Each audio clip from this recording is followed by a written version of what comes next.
que je vais oublier. Voilà, et qu'elle sera normalement disponible ensuite sur le site de la faculté de droit, je suppose, sur la page du parcours. Donc, nous allons tout de suite commencer la présentation en commençant donc par la maquette du Master 1, droit des affaires approfondi. Tac. Donc, cette maquette voici donc le Master 1 approfondi, le Master 1 droit des affaires approfondi. Point important donc à comprendre, c'est que le Master 1 se déroule exactement sous la même forme que la licence 3, la licence 2, la licence 1. Vous avez des cours au premier semestre, des cours au second semestre, un examen de fin de semestre, enfin, en décembre-janvier, puis un autre en mai. Donc là, vous ne serez pas du tout bouleversé par l'arrivée en Master 1. En fait, il faut bien comprendre que depuis la sélection en Master 1, en fait, les Master 1 n'ont pas du tout bougé. En fait, rien n'a bougé. La seule chose qui a bougé, c'est qu'on a décalé d'un an en arrière la sélection. Mais sur le principe, ce sont toujours les Master 2 qui se différencient les uns des autres. Mais les Master 1 sont globalement assez comparables, en tout cas au sein d'une même mention. Donc, vous le voyez, vous aurez des matières obligatoires, donc 2 matières ATD, comme d'habitude, à choisir entre bancaire, droit spécial des sociétés, droit fiscal des affaires, puis une matière à choisir sans TD, mais avec parmi celles des matières obligatoires, donc toujours bancaire spécial des sociétés, fiscal des affaires, et un petit ajout, le droit patrimonial de la famille, ce qui peut être éventuellement intéressant pour vous, puisqu'on le verra en M2 droit des affaires, il y a quand même des cours de droit des personnes de la famille, de droit patrimonial de la famille. Puis une matière optionnelle, DIP, droit du commerce national, droit des contrats internationaux. Donc je précise qu'il y a une matière de droit des contrats internationaux dans le M2 en option également. Ah non, c'est contrats commerciaux. Ah bon, alors je retire tout ce que je dis. Et au semestre 2, vous avez du droit des entreprises en difficulté, donc DED, du droit fiscal des affaires, du droit de la distrib, et 2 matières à TD, celle que vous ne choisissez pas en TD, vous devez obligatoirement la prendre. Et en option, du droit pénal de l'entreprise, de l'API, donc droit de la propriété industrielle, du droit maritime et des procédures civiles d'exécution. Et je précise, et cette fois-ci je ne me trompe pas, qu'il y a un cours de droit maritime également en Master 2 en option, mais avec un volume horaire bien plus faible, puisqu'il est, je crois, de 20 heures ou de 25 heures. On verra ça juste après. Donc voici le Master 1. Dans ce Master 1, vous avez également un bloc de compétences spécifiques sur candidature. Donc vous pouvez faire une UE professionnalisation, une UE recherche. L'UE recherche nous intéresse plus particulièrement puisqu'elle vous amène à faire un mémoire dès le Master 1. Or, le Master 2 comporte un mémoire de recherche obligatoire et pas de stage obligatoire, on va en reparler. Donc, voilà, l'UE recherche, ça peut être quelque chose d'intéressant pour un étudiant du Master droit des affaires approfondies. Ce n'est pas du tout obligatoire, hein, évidemment, mais ça peut vous donner déjà un premier aperçu de la recherche et peut-être déjà une préparation d'un projet professionnel, une ouverture vers le doctorat, éventuellement. Chose qu'on n'a pas dite dans la précédente réunion, mais qui est peut-être importante, c'est que en Master 1, donc il n'y a pas de session de rattrapage, il n'y a pas de seconde session, et le redoublement n'est pas de droit. Ce qui veut dire que si vous ne validez pas votre Master 1, c'est au cours des délibérations, et c'est plus particulièrement les responsables de Master, qui décident si vous êtes autorisé à redoubler le Master 1 ou pas. Si on ne vous autorise pas à redoubler le Master 1, eh bien, en réalité, c'est retour à la procédure de candidature mon master. Donc ça, c'est quand même quelque chose d'important parce que si en Master 1, au terme du premier semestre de Master 1, vous avez déjà des résultats très passables, voire que vous ne validez pas du tout le Master 1 et que vous vous dites vraisemblablement je vais redoubler, il faut tout de suite nous avertir. Si vous êtes dans notre master, mais quel que soit le master dans lequel vous êtes, tout de suite nous avertir pour nous dire, voilà, ça ne va pas, pour telle et telle raison, je pense que je ne vais pas valider l'année, est-ce que un redoublement est envisageable? Donc voilà, nous prévenir dès le départ, parce que le risque, si vous ne nous prévenez pas, c'est qu'à la fin de l'année Master 1, vous ne l'avez pas validé, on n'a eu aucune nouvelle de vous, on refuse le redoublement, mais vous n'avez pas candidaté à mon Master, donc vous vous retrouvez sans rien pendant une année. Donc ça, c'est important. C'est la même règle pour tous les masters à Bordeaux, et en fait, alors je sais qu'à Poitiers notamment, c'était la même chose, mais a priori, c'est la même règle dans toutes les facultés de droit françaises. Pas de redoublement, enfin, le redoublement n'est plus de droit en Master 1. Alors, rassurez-vous tout de même, il y a très très peu de redoublement en Master 1, tout simplement parce que vous êtes sélectionné à l'entrée et qu'en réalité, vous êtes bon. Enfin, en tout cas, ceux qui se retrouvent en Master 1 sont de bons étudiants et de bonnes étudiantes, évidemment. Voilà pour le Master 1.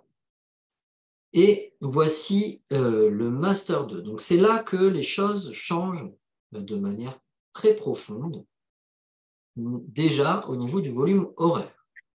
Puisqu'en Master 1, vous avez 215 ou 325 heures d'enseignement dans l'année. En Master 2, vous n'avez plus que 130 ou 135 heures d'heures d'enseignement. Alors, pourquoi cette différence? Tout simplement parce que vous aurez un travail personnel assez important, voire très important à fournir au cours de l'année, notamment pour la réalisation d'un mémoire de recherche. C'est une des particularités, c'est même, on pourrait presque dire une des particularités de notre master, que d'obliger les étudiants à réaliser un mémoire de recherche qui dure toute l'année. Le sujet, vous l'aurez dès septembre, voire peut-être dès la fin du Master 1 si on arrive à mettre ça en place, et vous le soutenez ensuite en juin.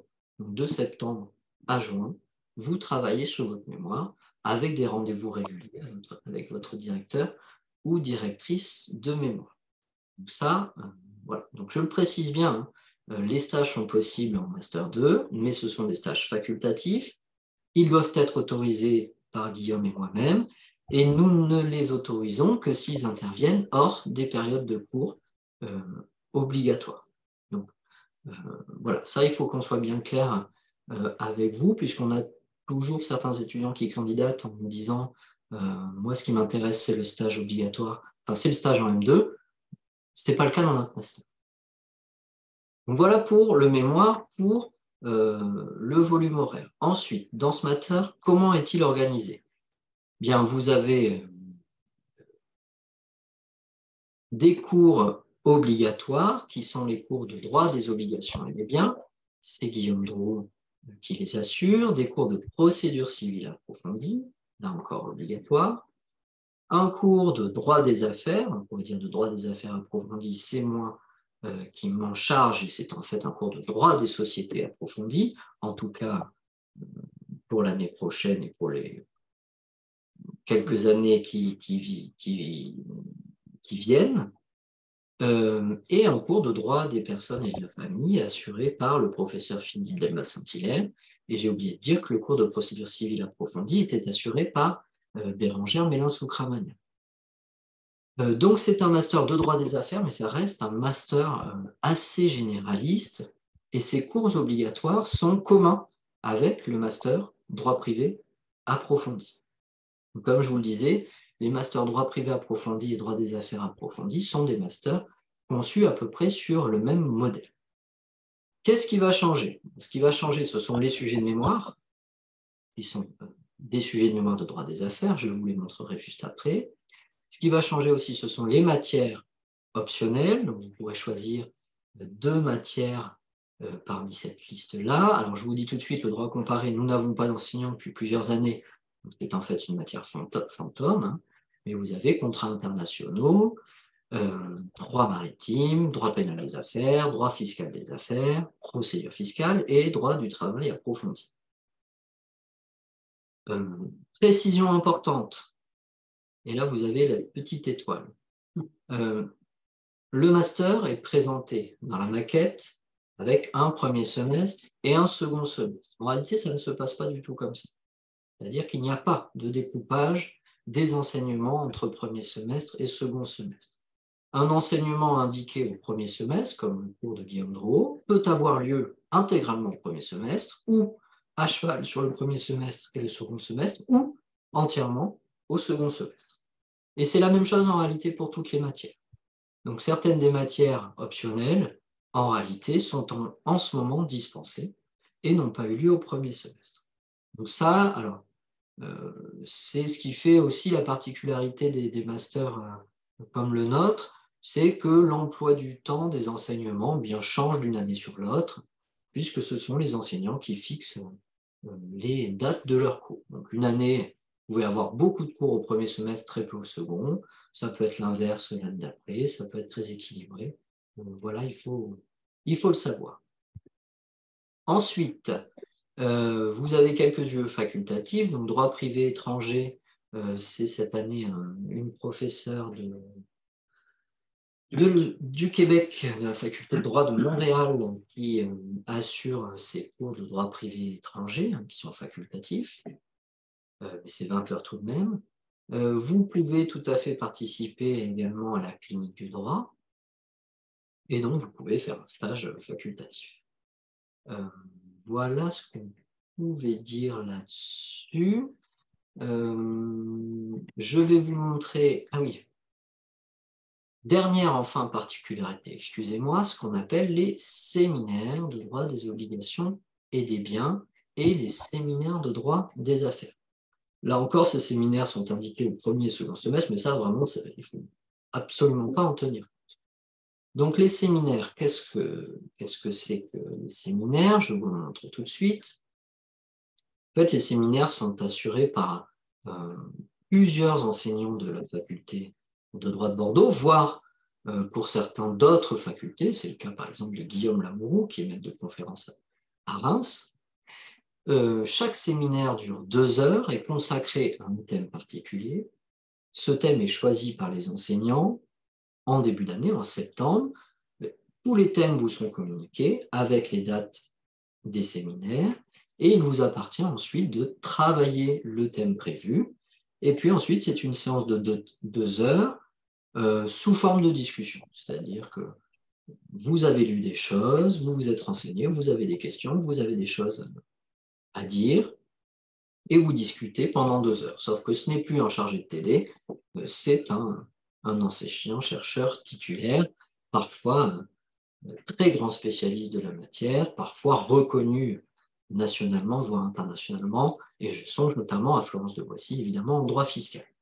Donc vous voyez, en fait, chaque enseignant a bien choisi un thème qui constitue un peu un de ses thèmes de recherche, ou une passion, ou une découverte qu'il aimerait creuser avec les enseignants. Donc vous voyez certains thèmes, la monnaie, les actes à titre gratuit, des thèmes très précis, des thèmes plus larges, donc l'obligation règle environnementale pour Laura Sotoni, la personne morale pour moi, c'est beaucoup plus large. Florence de Boissy a des thèmes parfois plus généraux, actualité du démembrement des détenus sociaux. Laura Sotoni fait beaucoup de droit des entreprises en difficulté, donc ça change. Chaque enseignant choisit librement, ça peut changer chaque année ou ils peuvent être identiques d'une année sur l'autre. Ici, il n'y a pas de règle. Ces séminaires sont obligatoires, donnent lieu à une note fondée sur la participation. On ne vous demande pas de travail écrit particulier, mais il faut les avoir travaillés. Ça se passe très bien. L'ambiance est très, très détendue, notamment en fait parce que les étudiants, en tout cas ceux actuellement en Master 2, jouent complètement le jeu, travaillent vraiment les thèmes des séminaires, de sorte que les étudiants sont contents, les enseignants sont contents. Je n'irai pas jusqu'à dire que c'est le bonheur total, parce que c'est quand même un cours, à la fois pour vous et pour nous, mais c'est quand même très sympathique. Oui, une précision, c'est que c'est le temps libre que vous avez pendant l'année, il sert aux mémoires et à ces séminaires. Donc, c'est des choses qui demandent beaucoup de travail personnel. Donc, il faut aimer travailler un peu tout seul, il faut aimer ouvrir des bouquins tout seul, parce que c'est ça qui va vous occuper beaucoup pendant l'année. Autre précision, c'est que ces séminaires sont souvent complémentaires des cours que vous avez. Les cours, il n'y a pas de programme, on fait ce qu'on veut, ça peut être des thèmes très généraux, des thèmes très précis. Ce ne sont pas des révisions en vue des concours. Les séminaires permettent de boucher un peu les trous dans la raquette et de dire, ben voilà, comme en cours on sait qu'il y a ça, dans les séminaires on peut avoir des thèmes plus généraux ou autre chose que ce qui porte sur le cours, et ça permet voilà, de combler certaines lacunes. Et surtout, encore une fois, c'est votre préparation de ces séminaires qui va vous donner une grande culture de droit des affaires. En tout cas, c'est comme ça qu'ils sont conçus et c'est ça leur utilité. Voilà. Donc, ce qui veut dire aussi qu'on ne travaille pas à votre place dans ces séminaires-là. Ce qui veut dire aussi que c'est un master droit des affaires généraliste. Donc, par exemple, Laura Sotoni, c'est sa spécialité, c'est normal, fait 4 séminaires en droit des entreprises en difficulté. Mais vous n'avez pas de cours de droit des entreprises en difficulté pendant le Master 2, vous l'avez en Master 1. Et je peux vous garantir que Laura attend de vous qu'arrivé en séminaire, le droit des entreprises en difficulté, on va dire commun, ce que vous avez vu en Master 1, n'est pas à revenir dessus. Donc, vraiment, vous allez approfondir certaines matières, certains points, de manière très précise, de manière plus globale, traiter l'actualité, etc. Tout est possible. Donc, voilà pour les... je vous ai mis les sujets de mémoire aussi ou pas? Alors, on va vous mettre les sujets de mémoire parce que ça va permettre de faire la bascule sur les débouchés professionnels. Quand on parle de droit des affaires, évidemment, on se dit, est-ce que c'est plutôt une matière appliquée? C'est une matière qui se vit avec la pratique. Et donc, est-ce que ça ne serait pas un peu incohérent de faire un mémoire en droit des affaires? Alors, pas du tout, parce que le mémoire vous apporte des compétences. Ça vous permet d'apprendre à chercher, à trouver des solutions et à argumenter, ce qui fondamentalement est quand même la base du travail d'un avocat, c'est-à-dire de faire des recherches et de faire tout ça, de le présenter correctement pour argumenter. Et ça, vous l'apprenez à travers le mémoire. C'est le premier intérêt. Le second intérêt, et c'est pour ça que là, on vous met les sujets, c'est qu'en plus, ce sont des sujets qui peuvent être directement valorisables. C'est-à-dire que si vous avez le barreau et que vous postulez en disant, mais en fait, moi, j'ai déjà écrit 40 pages sur SCI, abus de droit fiscal ou sur le droit de préemption, ben vous avez des cabinets d'avocats qui sont intéressés, puisque certains se spécialisent. Et si vous postulez dans ces cabinets, évidemment, avoir un mémoire là-dessus, ben, il faut pouvoir le valoriser. Donc, autrement dit, faire du droit des affaires et un mémoire n'est pas du tout antinomique. Ben, il ne faut pas que ça vous effraie en disant, mais si je fais ça, qu'est-ce que je ferai plus tard? Ben, vous ferez comme tout le monde. Vous aurez un métier de juriste en entreprise, d'avocat, éventuellement de magistrat, parce que comme le mémoire, enfin comme la formation est jumelée avec le droit privé, ça peut marcher aussi. Voilà, enfin, il ne faut pas du tout que ça vous effraie. Si vous dites, moi j'ai surtout envie d'être avocat ou juriste conseil en entreprise, vous pouvez avoir votre place ici. Si vous aimez à la fois le travail personnel et le droit des affaires, il ne faut surtout pas hésiter. Donc voilà, c'est pour ça qu'ici on vous met les sujets de mémoire pour que vous puissiez voir. Enfin, c'est pas, il y a de tout, hein, mais ça vous permet de vous faire une idée de ce sur quoi on peut travailler pendant un an et qui évidemment après est utile. Est utile, voilà. Alors, est utile parce que si vous faites un mémoire en droit fiscal avec Florence de Boissy, vous comprenez bien qu'un cabinet d'avocats qui fait du droit fiscal, il connaît Florence de Boissy et ça va l'intéresser. Parce qu'il va se dire, là, on a un candidat qui s'y connaît vraiment en droit fiscal. Parce que nous, quand on a un problème, à qui on s'adresse? À Florence de Boissy. A priori, celle qu'elle a dirigée ou celui qu'elle a dirigé en mémoire en droit fiscal, c'est quelqu'un de compétent. Voilà, donc ça après, il faut aussi apprendre à valoriser le mémoire, hein, et pas se dire on va nous prendre pour des rats de bibliothèque. En fait, il faut surtout se dire que les rats de bibliothèque, ben, on en a besoin, y compris dans le monde de l'entreprise. Voilà pour les sujets de mémoire. Alors évidemment, les sujets de mémoire, eux, changent. Autant les sujets de séminaire peuvent être identiques d'une année sur l'autre, autant les sujets de mémoire changent évidemment chaque année. Oui, et pour rebondir sur ce que disait Guillaume Drault, c'est du travail personnel, mais en tout cas dans la promotion de cette année, il y a une forte émulation entre les étudiants qui travaillent aussi beaucoup en groupe et qui s'aident mutuellement, à la fois pour les séminaires et pour les mémoires. Donc c'est c'est du travail personnel et solitaire, mais dans le cadre d'un groupe qui amène la discussion sur les sujets de mémoire respectifs des étudiants. Voilà, je pense, sur l'organisation du master. Oui, l'organisation, c'est Qu'est-ce bon. qu'on n'a pas dit qu'on aurait dû dire? Pour les débouchés, on est en train de l'évoquer, mais encore une fois, voilà. Ce qui fait que quand vous allez postuler, il faut vous poser la question en disant qu'est-ce que j'aime vraiment à l'université? Pourquoi est-ce que je suis encore là? Et qu'est-ce que je recherche pour les années à venir? Et si vous dites, j'ai un projet professionnel qui fait que je suis obligé de faire du droit, qui serait éventuellement d'être avocat ou juriste en entreprise, ou tout simplement le droit des affaires m'intéresse, c'est-à-dire que quand on a fait le droit des sociétés, ça m'a passionné, cette généralité ou les réflexions sur la personne morale, et j'ai envie d'approfondir, dites-vous que là, le master est potentiellement fait pour vous.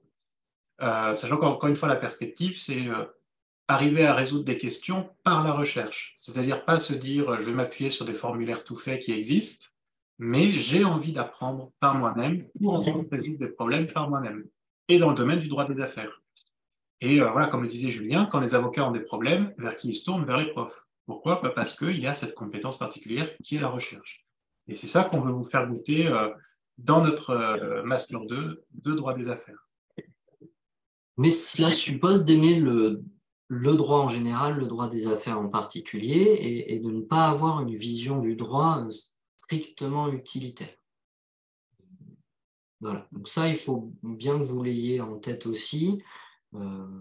Si vous, ce qui vous intéresse, c'est simplement d'avoir la dernière jurisprudence de la Cour de cassation et de ne pas aller creuser plus loin,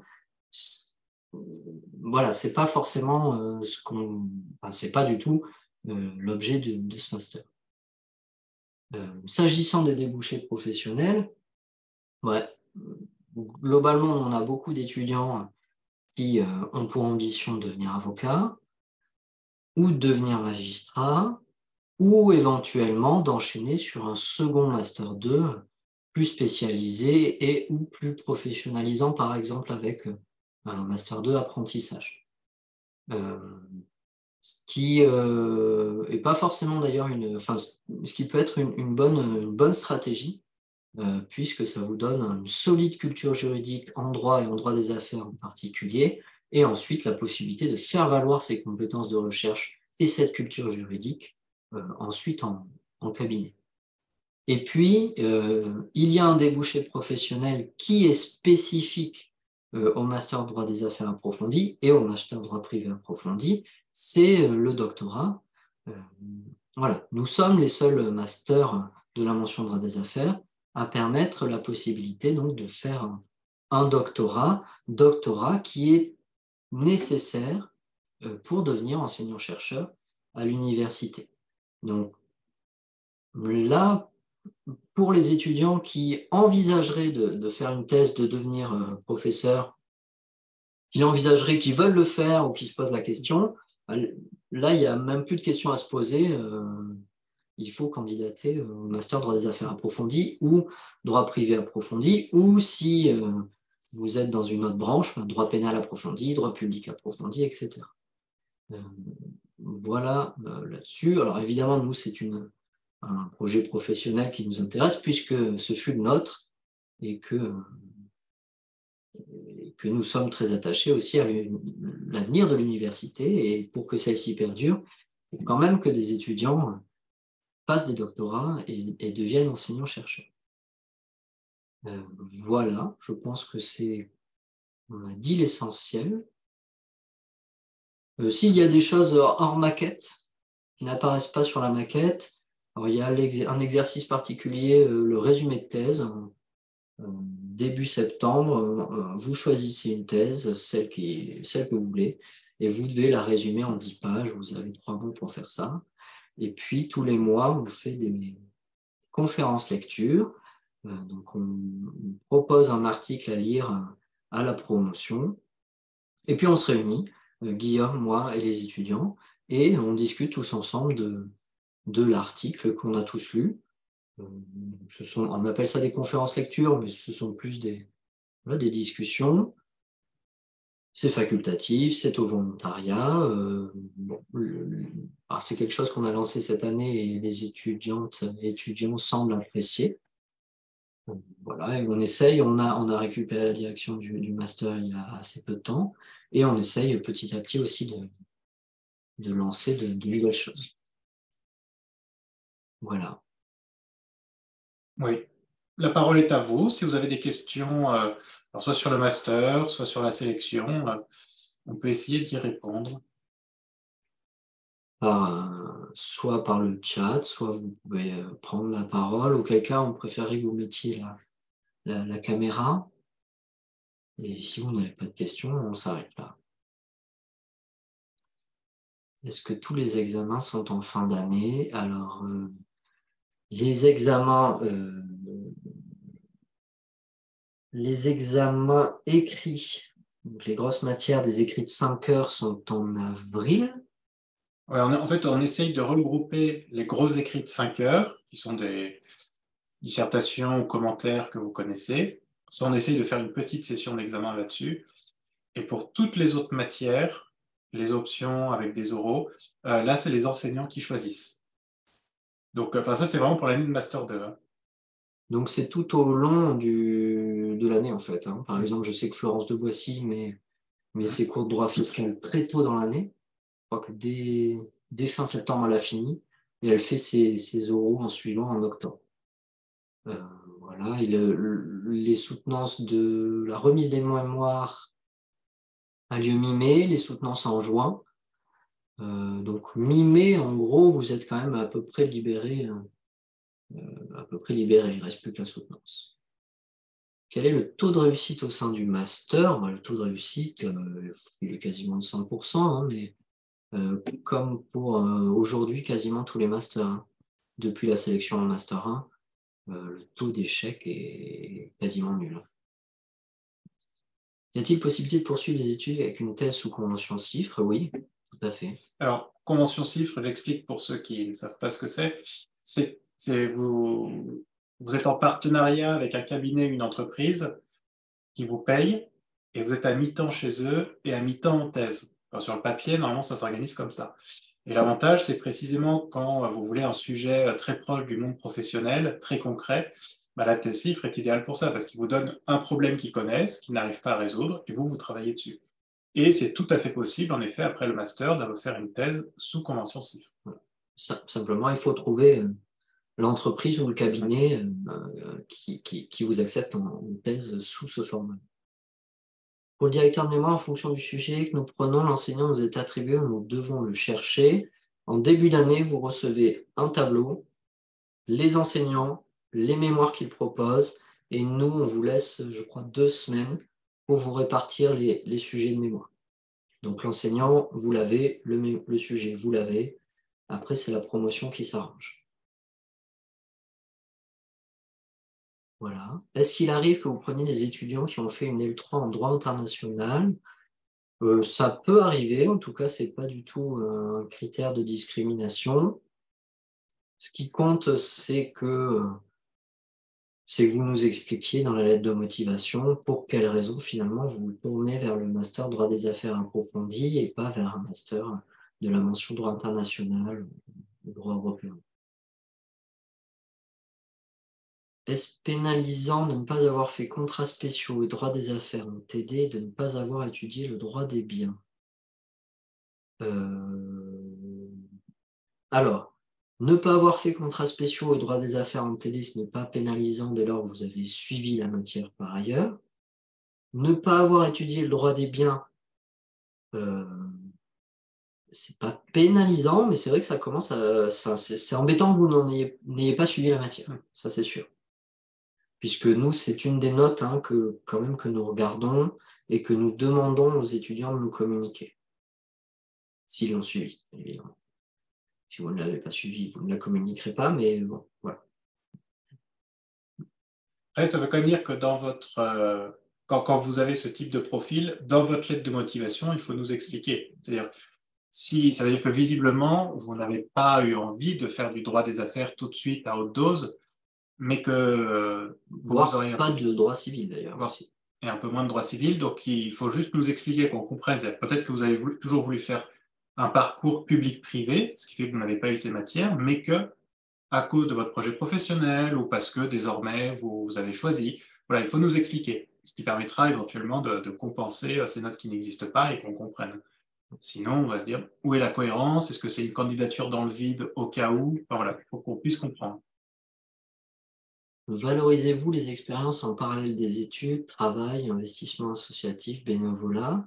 On le valorise, je ne peux pas dire qu'on le valorise réellement, on va le prendre en considération dans l'appréciation d'un dossier, notamment au regard du dossier académique. Alors, particulièrement pour l'emploi étudiant, un étudiant ou une étudiante qui candidate, qui a un dossier à 11,5, 12, mais qui, par ailleurs, nous explique, notamment dans sa lettre de motivation, dans son CV, qu'on voit que cette personne a eu un emploi étudiant pour financer ses études, on peut considérer en tout cas que voilà, le dossier académique est peut-être moins bon que certains, mais ça s'explique par cette nécessité d'exercer un emploi pour trouver ses moyens de subsistance. Donc c'est dans cette mesure-là qu'on le valorise. S'agissant de l'investissement associatif, le bénévolat, dans une moindre mesure, pour être tout à fait honnête. C'est-à-dire que si vous avez un très bon dossier académique et que par ailleurs vous êtes très investi dans je ne sais quelle association, bénévolat, c'est un plus, mais de toute façon, le dossier académique suffit. En revanche, moi, je ne sais pas si tu raisonnes comme ça, mais on va avoir quand même tendance à considérer qu'une personne qui s'investit dans des associations, dans le bénévolat, mais qui a un dossier, qui ne s'investit pas dans ses études, la compensation est un peu moindre qu'avec un emploi étudiant qui, là, est une nécessité. Oui. En fait, il faut comprendre que nous, on va essayer de récupérer, enfin de sélectionner des gens qui pourront s'épanouir dans notre master. Or, ce sont des masters orientés vers la recherche, donc vers le travail du droit de manière relativement autonome. Et donc, on ne peut pas se permettre d'une certaine manière de prendre quelqu'un qui aura des résultats faibles, mais un investissement associatif très fort. Parce qu'on va se dire, en fait, il ne sera pas à sa place. Ce n'est même pas un jugement sur les notes ou quoi que ce soit, c'est juste qu'on dit, est-ce qu'il est vraiment à sa place? Est-ce que c'est vraiment ça qu'il veut? Donc, on va avoir des doutes.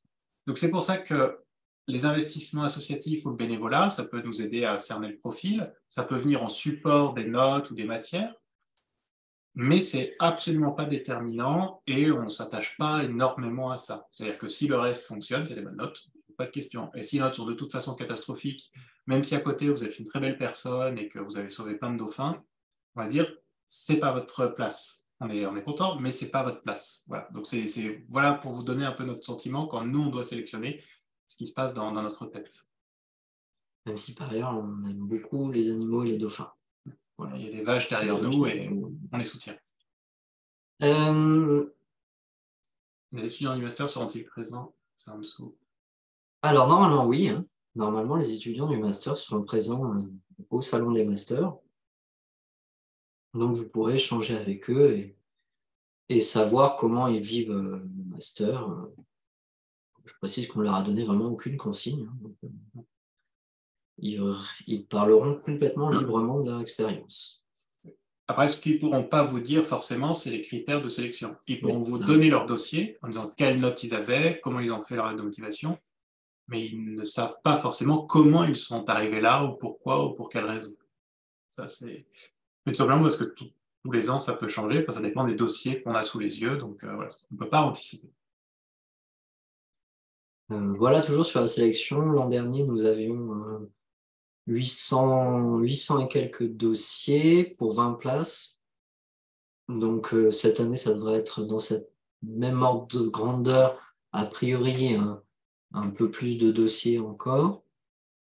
Donc, c'est un master relativement sélectif, mais malgré tout, si vous êtes sur liste d'attente, il ne faut pas désespérer, puisque habituellement, on va quand même plus ou moins jusqu'au bout de la liste d'attente. Donc, voilà, soyez quand même confiants si vous êtes sur liste d'attente. Alors, on va certainement faire des listes d'attente un peu plus importantes cette année d'ailleurs. Bon, là, donc on a peu de visibilité hein, avec la nouvelle sélection nationale. Donc, Il y a 20 places. 20 places.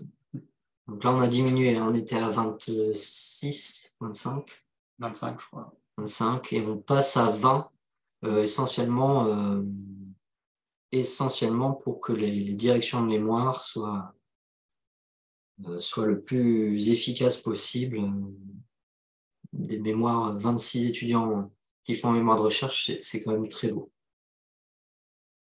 Alors, le salon du master, malheureusement, on n'a pas encore les dates exactes, mais je serai certainement le premier informé. Donc, voilà, vous recevrez un message hein, de toute façon du pôle communication de Sophie Pedrosa vous indiquant les dates ou la date. Pour le moment, on ne sait pas encore non plus s'il y aura une journée ou plusieurs journées hein, sur le salon des masters. J'ai la semaine en revanche.